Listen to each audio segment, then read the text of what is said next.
Welcome to SHEEN Exclusive with your host, Elizabeth Colin, also known as Misfit One. And you know how we do it here in SHEEN. We only bring you the best and when I say the best in excellence, I mean it. Okay? Our guest today is the one and only Dr. K.C. Fox. How are you doing? I'm doing good. I am doing great.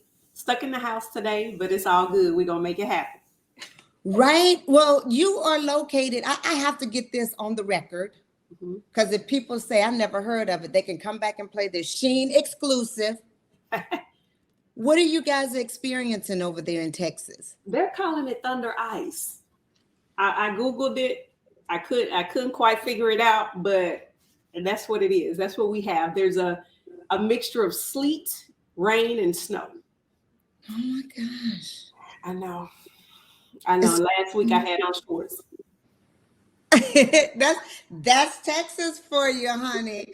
That is Texas for you. But Mhm. listen, we know you by so many things. You have so many hats. You are such a profound young woman that is changing, literally changing the landscape of so many venues, television. You are activists in so many ways, and I just have to break it down and ask because again, I am honored to be speaking to you because I want to know. Tell us about that journey to becoming Dr. Casey Fox, who Mhm. is the Joe Biden Presidential Lifetime Achievement Award recipient. Girl, It's been how is busy. that? It's been a ride. It's been a journey. It's been one that I would not trade for anything. The experiences and the impact that I've been placed in position to have is worth every all the other drawbacks of it because there are drawbacks of it, but it's all been worth it. I wouldn't change a single thing. It's been a wild ride. How did it feel when you found out that you were nominated? I was like, who's spamming me? Like, Right? who playing on? Remember we used to say, who playing on my phone? Um, no, seriously, I was honored. I was Wow. taught, and I dedicated that achievement to all the women that I've helped throughout the R. Kelly case, all of the victims of police brutality, the families that I've helped throughout their viral cases, all of the trauma that they've experienced, because that is the reason I do what I do, is to serve others. And I have the fortune of making it a profession, but it doesn't even feel like work because it's all driven by passion. So it's been a journey that I would not trade for anything, Elizabeth. That's so deep when we think about the cases you have been involved in. And you mentioned one of the big ones, the R. Kelly um, trial, the whole, I don't even know. I don't know if it's a moment or was it it was such a eye-opening event to the world, I Mm-hmm. think. How did you become a part of that? And what do you feel about the outcome? Okay. I became a part of that because the very first young woman that I was able to represent from a public perception was Faith Rogers, one of the strongest, most beautiful young women I've ever had the fortune of meeting. And she was the first one that I was able to represent at the time of her filing of her lawsuit. She was a Jane Doe, and I was with her as we decided to course through her identity being revealed, and during her very first interview, which she sat down with Jerika Duncan of CBS this morning. Hmm. And so that was huge. I've just never, I try to put myself in the 19-year-old me. Would I have had the courage to do that? I don't know. Right, I right. don't know if I would have had the courage to do that. So faith, was my very first, and she's doing great things now, and just life after all of that. So I'm very proud of her. Yeah, I am too, because that was another thing that this brought it out into so many people's living rooms, to have the conversation of, would you be capable of saying something? It sounds so easy Hmm. to say I will, but the situation and living through it is a total different thing. It's a totally different thing. It's a totally different thing. And from that one, once I became that person in that space, it just evolved from there. And I ended up representing about 5 of them total. Wow. Wow. And again, we thank you for your service. We thank you for being brave enough to accept those clients, because that right there is being brave within itself, to go against a giant in this industry, you know. Hmm. Hmm. It was crazy. I was talking to a friend a couple of weeks ago, and she was asking me about it. I said, "Man, it was not what you thought it was. It was more turmoil than victory." And Oh, there was a point of time where I went into a very dark space for about 8 months. I was just completely off the grid. It was all becoming overwhelming. It was like a movie, like the things that we were experiencing. Some of the things that happened when we were in New York at the screening for Surviving R. Kelly. The first part, there was bomb threats that came in. We had to evacuate. They transported us there in sprinters, and the sprinters were triggering oh, young women because they had been assaulted in sprinters.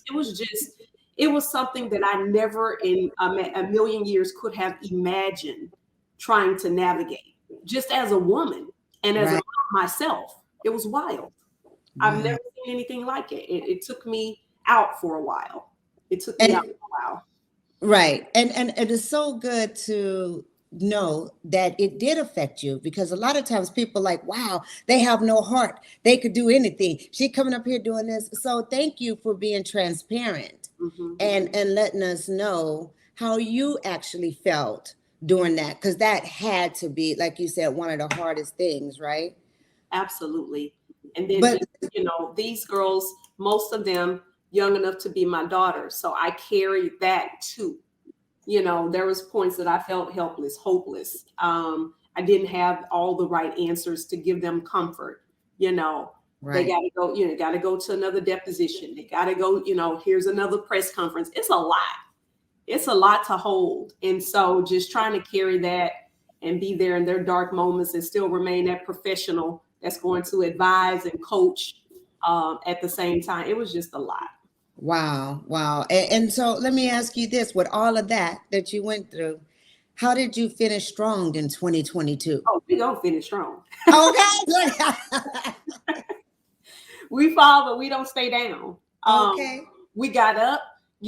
Support systems were huge. Mental health. It started a whole conversation around mental health and the importance of preventative care as it relates to your mental health. Wow. We need to give that more attention. That deserves more conversation on the preventative side. Just like we go get our teeth cleaned every 6 months, go get you a mental health checkup every 6 months. That's different types of legislation that I'm now pushing through an organization with the Sisters of the Movement. And so, it's just multi-layered. And so how did we rise to victory? We stayed the course. We stayed true to the core values of who we were, which is service, excellence, and integrity. And that brought us through with a lots and lots of prayer. Wow. I just love that, because you talking to Miss Fit One, and I'm all about being mentally fit. Mhm. Self-care is the most important. My whole thing is living fit, but focus, intentional, and transforming. So that's exactly what you do. And I think it's important that people know that you fail, but you got back up. Absolutely. And Right? also know that it's okay. Also know that it's okay. That's a part of it. And preparing against that. Hey, I know this isn't going to be perfect. I know there's going to be obstacles, but we can prevail in spite of, and having a plan or a course of action against that. That's a principle I learned when I was in the military. It still applies to the civilian world. Absolutely, absolutely. So tell us what are some of the things that's going on in this first quarter of 2023? Okay, so first quarter of 2023, and I haven't told anybody this yet. Wait, pause. You guys know this is a Sheen exclusive. This is what we do. Let them have it, doctor. I have launched a tech company, and it is a all female formed, founded, and ran tech company. So there's going to be a huge launch around it. The products that we're going to bring to the market is going to change the space of how we network forever. It is going to be so dope. I'm so excited about it. I am so excited about it. Sheeners, you guys are in for the treat. So it's launching. Do we know when it's launching? We don't have an exact date, but it will be in the first quarter of this year. First quarter. We just said that. What was going to happen big in the first quarter of 2023? You heard it right here first. Right here first. Yeah. Listen, you have so many amazing things to talk about and discuss. Let's talk about the Lady General. That's foundation, and how did that come about? The Lady General Foundation was formed in 2016, shortly after I came off of active duty. I was in the Air Force. I did 9 years there. And it is where I found the confidence to really be a minority female leader. As in the media space, there's not a lot that look like me. And I was in mainstream, and I never thought about, I always thought about, oh, I'm going to go be a GM. I'm going to be a COO of a major broadcast company. But I never really believed it. After my time in the military, I was able to garner those leadership skills. And when I came back to the broadcast media world, I was like, shit, I can do this. Okay. Nothing's stopping me from doing this. So I did that, and became, one of the first Black female directors of engineering in the mainstream broadcast space. At the time, the company was called Tribune Media. It was one of the largest media companies. They recently sold to Nexstar Media. But I was their first female director of tech. Wow. And, Wow. And so after that happened, I was like, other women, young minority, double minority women, double minorities need to understand that this is possible, but let me give them the blueprint. And so we formed the Lady General Foundation. Our mission is to create the next generation of minority women. Can you, because we what? We got to pass the baton. That's right. Don't die with it. Don't die with it. That's wrong. You're wrong for it. Yes. Can you give us this before we wrap it all up? I want to know a little bit more when you say double minority. Double minority. I'm a female, which makes me a minority in the workspace, and I am a Black female. So I'm African American and I'm a woman, so I am a double minority. So oftentimes we're 3 or 4 levels down from the big page scale or the larger promotion, and that's hogwash. There's no lack of talent, there's a lack of access. And so if I leave that seat and I haven't prepared and groomed the next woman that looks like me to take that seat, I failed. Girl, my next question was to say, what do you want to lead the people? That was profound. You want to tell us anything else before we say goodbye? That's it. I just want to say, never be afraid to be extraordinary. Don't allow anybody to guilt you into out of your greatness. Go be great, be fruitful, be fearless. I love it. Thank you so much, you guys. Sheeners, this is one for the books. I'll catch up with you guys next time. Be positive. Stay fearless. Thank you. Thank you. See you guys.